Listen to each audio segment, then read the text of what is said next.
آپ کی تو واڈا صاحب پچھلے دنوں صدر زرداری صاحب سے ملاقات بھی ہوئی اور بھی پیپلز پارٹی کے رہنماؤں سے آپ رابطے میں ہیں، تو آپ تو پچھلے سال ہی بتا رہے تھے کہ 27ویں آئینی ترمیم آ رہی ہے. اب کیا پیپلز پارٹی ایک ایسی 27ویں آئینی ترمیم کی حمایت کرے گی جو دراصل 18ویں ترمیم کو ریورس کر دے گی؟ بہت شکریہ میر صاحب. دیکھیں میر صاحب، بلاول صاحب جو ہیں وہ بہت ڈیموکریٹک آدمی ہے، آپ کو پتہ ہے، اور ڈیموکریسی کو ڈی ریل نہ ہونے سے ان کا ایک بہت بڑا رول ہے اس کے اندر. اور زرداری صاحب اس شطرنج کے سب سے بڑے کھلاڑی ہیں، ٹھیک ہے. تو ان دونوں کی صورت کے اندر تو نہ جمہوریت ڈی ریل ہونے جا رہی ہے اور 27ویں امینڈمنٹ بہت سموتھلی پاس ہونے جا رہی ہے. پاس ہونے نہیں جا رہی، بہت سموتھلی پاس ہونے جا رہی ہے. لیکن آپ کے خیال میں بلاول صاحب نے یہ ٹویٹ کر کے ایک پنڈورا باکس نہیں کھول دیا تاکہ وہ ڈبیٹ جو کہ ڈرائنگ رومز میں اور بند کمروں میں ہو رہی تھی اب وہ کھلم کھلا ٹی وی چینلز کی سکرین پہ شروع ہو گئی ہے؟ بس میرے خیال سے انہوں نے ایک اچھا اقدام کیا ہے، اس کانفیڈنس میں سب کو لیا ہے. اور جو علی ظفر صاحب کہہ رہے ہیں ان کی خواہش کے مطابق چھوٹی موٹی ڈیبیٹ بھی کرا دیں گے. لیکن ہمارا کیا کام ہے؟ لیجسلیٹر کا، آئینی ترامیم کرنے والے، آئین کو ری رائٹ کرنے والے یا آئین کے اندر کوئی چیز چینج کرنے والے کون ہوں؟ لیجسلیٹرز ہیں. یہی ہمارا کام ہے نا. اگر پہلے اونٹ پہ جاتے تھے آپ تو آپ گاڑی اور جہازوں پہ جاتے ہیں. پہلے چین آپ کے لیے ایجوکیشن کا مرکز تھا، آپ پوری دنیا کے اندر بہت سارے مرکز ہیں. جیسے دنیا بڑھ رہی ہے ویسے ویسے چیزیں آگے چینج ہوتی جا رہی ہیں. ابھی 27ویں کی ضرورت پڑ گئی ہے پاکستان کی کامیابی کے لیے، بقا کے لیے. پھر 28ویں کی ضرورت پڑ جائے گی، وہ 28ویں بھی آ جائے نہیں، گی. لیکن 18ویں ترمیم میں تو سر NFC کی آپ بات کر رہے ہیں نا سر؟ نہیں 18ویں ترمیم میں ایجوکیشن اور پاپولیشن پلاننگ جو ہے وہ فیڈریشن سے لے کے صوبوں کو دی گئی تھی. اب فیڈریشن کہتی ہے کہ واپس کرو، اس کا مطلب ہے 18ویں ترمیم فارغ ہے. نہیں، پوری فارغ تو نہیں ہو رہی نا. دیکھیں اس میں کچھ چیزیں، دیکھیں فیڈریشن کا سب سے بڑا ایشو کیا ہے کہ فیڈریشن کے پاس کچھ چیزوں کو ایڈریس کرنے کے لیے نہ پورے پیسے ہیں. وہ قرضے لیتے ہیں، وہ خالیات ہو جاتے ہیں، بھکاری بن جاتے ہیں، صوبے جو ہیں خود مختار ہو جاتے ہیں. اسی طرح میرے حساب سے آپ کو یاد ہوگا NFC کے اوپر بھی سب سے پہلے سینیٹ میں ڈیبیٹ کے اندر میں نے ہی فلور پہ اسپیچ کی تھی. میرے حساب سے تو اس میں سیکیورٹی کا ایشو کو بھی فیڈرل کو لینا چاہیے تھا اپنے پاس. ٹھیک ہے، خیر بہرحال ابھی ایجوکیشن اور پلاننگ کا تو ایجوکیشن یونانیمس ہونی چاہیے، پورے پاکستان میں ایک ہونی چاہیے. اس میں لیکن یہ بتائیں نا کہ اسحاق ڈار صاحب، طارق فضل چودھری صاحب اور بیرسٹر عقیل صاحب اور بہت سے منسٹرز کہتے رہے کوئی نہیں کوئی 27ویں ترمیم نہیں آ رہی. آپ نے کہا کہ 27ویں بھی آئے گی، 28ویں بھی آئے گی. تو بڑا سمپل سا سوال ہے کہ ڈار صاحب جو ڈپٹی پرائم منسٹر ہیں ان کو نہیں پتا، لیکن فیصل واڈا جو کیبنٹ کا ممبر ہی نہیں، اس کو 27ویں کا بھی پتہ ہے، 28ویں کا بھی پتہ ہے. یہ کیا چکر ہے؟ دیکھیے میر صاحب، ایک اچھا اسٹوڈنٹ جو ہوتا ہے سیاست میں وہ صبر، خبر اور نظر اپنی شاپ ہے. تو میں آگے دیکھتا ہوں، صبر، خبر، نظر، تینوں چیزیں میں آگے کی طرف دیکھتا تو یہ کیبنٹ کے پاس تینوں چیزیں نہیں ہیں. میں آپ کے سوال کے حساب سے تو مجھے نہیں نظر آ رہی. اچھا، یا پھر اولڈ اسکول آف تھاٹس ہے. ٹھیک ہے جی، پرانے زمانے کی سیاست ہو رہی ہے. تو میں تو صبر، نظر اور خبر بڑا یا وزیر اعظم شہباز شریف صاحب نے اپنی کیبنٹ کو اس قابل نہیں سمجھا کہ اس کو اعتماد ملے. نہیں سر، وہ تو وہ خود ہی کامنٹ کر سکتے ہیں اس بارے میں. تو آپ کو تو بتا دیا نا شہباز شریف صاحب. میں تو اپنی ذہانت، اپنی اسٹوڈنٹ، اپنی تجربے، اپنے صبر، خبر اور نظر کو آگے رکھتا ہوں. ابھی بھی میں آگے رکھ رہا ہوں. ابھی تو آپ 27ویں پیٹ رہے ہیں، میں 28ویں کی بات کر رہا ہوں. ٹھیک ہے، تو میں تو بڑا کلیئر ہوں اس کے اندر. میں ہر چیز کے اندر بڑا کلیئر ہوں میر صاحب. ٹھیک ہے، میں وہ جمہوری زبان میرے جو شاید آتی نہیں ہے، شاید میں انفٹ بھی ہوں، لیکن ابھی تک تو چل رہا. اچھا علی ظفر صاحب یہ بتائیے کہ یہ ہمارے جو دوست ہیں، اکثر آپ کے بھی دوست ہیں جو فیڈرل منسٹرز ہیں، جنہوں نے کہا تھا کہ کوئی 27ویں ترمیم نہیں آ رہی، تو کیا یہ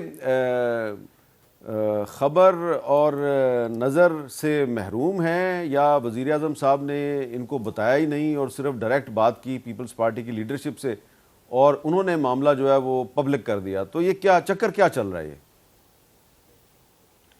جی دیکھیں، دو اس کے آپ ایک طرح سے تھیریز دے سکتے ہیں. ایک تو یہ کہ ان کو پتہ ہے اور وہ جھوٹ بول رہے ہیں پبلکلی، لیکن چلیں آپ ان کو بینیفٹ آف ڈاؤٹ دے دیں اور آپ کہیں کہ ان کو پتہ ہی نہیں تھا. اگر ہم اس پہ جائیں مفروضے پہ کہ ان کو پتہ ہی نہیں تھا، تو پھر نظر یہی آتا ہے کہ اس کے فیصلے کہیں اور ہو رہے ہیں. کابینہ ایک جو ہم بھی کہتے ہیں کہ کابینہ ایک صرف ایک طرح سے ڈمی، ایک فیس سیونگ جمہوریت کا ایک ٹول ہے، اصل میں فیصلے کہیں اور ہو رہے ہیں. تو 27ویں ترمیم پہ کسی اور کو فیصلے کر رہے ہیں جس کا واڈا صاحب کو پتہ ہے اور کابینہ اور پرائم منسٹر کو بھی شاید نہ پتہ چلا ہو، اور اب ایک دم ان کو اچانک پتہ چلا ہو تو انہیں جا کے مشاورت کر لی بلاول صاحب سے. دو ہی طریقے ہو سکتے ہیں، یا جھوٹ ہے یا ان کو پتہ نہیں اور کوئی اور فیصلے کر رہا ہے. جی واڈا صاحب، یہ اس حکومت کے لیے اچھا ہے کہ اس طرح کے فیصلے 27ویں ترمیم 28ویں ترمیم اس کا پتہ فیصل واڈا کو پتہ ہوتا ہے؟ نہیں سر، پتہ تو علی ظفر صاحب کو بھی ہے.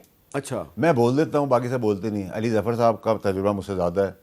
علی ظفر صاحب مجھ سے زیادہ اچھے پولیٹیشین بھی ہیں، لوئر بھی ہیں. پتہ سب کو ہے، پتہ سب کو ہے، بتانا کوئی نہیں چاہتا. اچھا علی ظفر صاحب، یہ آپ کو کیا لگ رہا ہے کہ پیپلز پارٹی جو ہے وہ الٹیمیٹلی اس پہ کمپرومائز کر لے گی یا کمپرومائز نہیں کرے گی اور پاکستان کے سیاسی منظر پہ کچھ تبدیلیاں آ سکتی ہیں؟ کوئی اپوزیشن والا جو ہے وہ گورنمنٹ سے علیحدہ ہو جائے گا، گورنمنٹ والا اپوزیشن میں چلا جائے گا، کچھ اس طرح کی تبدیلیاں ہو سکتی ہیں؟ جی میرا خیال ہے بلاول صاحب نے جو ٹویٹ کی ہے اور یہ جو ایک طرح سے خبر آگے لیک کر دی ہے، اس کی وجہ یہ ہے کہ وہ ایک طرح سے پبلک سینٹیمنٹ دیکھنا چاہتے ہیں کہ پبلک سینٹیمنٹ کیا ہے اس 27ویں ترمیم کے بارے میں. لیکن الٹیمیٹلی میرا خیال ہے جس طرح میں نے ایکسپیرینس کیا 26ویں ترمیم میں، الٹیمیٹلی جو بھی پبلک اوپینین ہو، پیپلز پارٹی وہی کرے گی جو حکم ان کو دیا جائے گا اور وہ اس 27ویں ترمیم کے ساتھ ہی جائے گی. اب اہم رول جے یو آئی کا ہوگا ضرور، کیونکہ پچھلی بار آپ کو یاد ہے جب 26ویں ترمیم تھی تو ان کے ووٹس کے بغیر کسی قسم کی ترمیم ہو ہی نہیں سکتی. اچھا علی ظفر صاحب، آپ نے جے یو آئی کا ذکر کیا ہے تو ذرا مولانا فضل الرحمان صاحب کا بھی ایک بیان سن لیں 27ویں ترمیم پہ انہوں نے کیا کہا تھا. مولانا صاحب 27ویں ترمیم جو ہے وہ بھی آنے جا رہی ہے تو نہیں آ سکے گی، انشاءاللہ بھرپور مزاحمت کریں گے. یہ کوئی آسان کام نہیں ہے انشاءاللہ. تو مولانا فضل الرحمان صاحب کے زبان سے یہ الفاظ نکلے کہ 27ویں ترمیم نہیں آئے گی، ہم بھرپور مزاحمت کریں گے، یہ آسان کام نہیں ہے. تو کیا آپ کے خیال میں مولانا صاحب اپنے الفاظ پہ قائم رہیں گے؟ جی دیکھیں، آپ پچھلی بار میں ذکر کر رہا تھا کہ 26ویں ترمیم میں نے دیکھا تھا کہ کچھ شکیں ایسی تھیں جس میں ایک شک یہ بھی تھی کہ آپ آئینی بینچ نئی آئینی عدالت بنائیں گے، جو اب دوبارہ سے ذکر کیا گیا ہے کہ شاید 27ویں ترمیم میں وہ یہ لانا چاہتے ہیں کہ ایک نیا آئینی بینچ بنا لیں.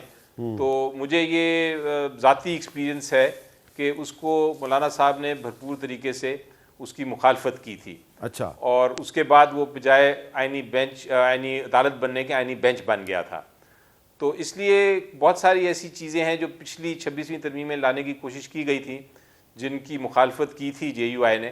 تو مجھے تو امید یہ ہے کہ وہ اپنا جو موقف تھا، جو اصولی موقف تھا، اس پہ قائم رہیں گے اور اس کو 27ویں ترمیم میں جو یہ شکیں ہیں لانے کی کوشش کی جا رہی اس کو وہ پورے طریقے سے اپوز کریں گے اور اس کی مخالفت کریں گے جس طرح انہوں نے ذکر بھی کیا. تو امید تو یہی ہے کہ وہ اس بار اپنا رول ادا کریں گے اس کو روکنے کے لیے.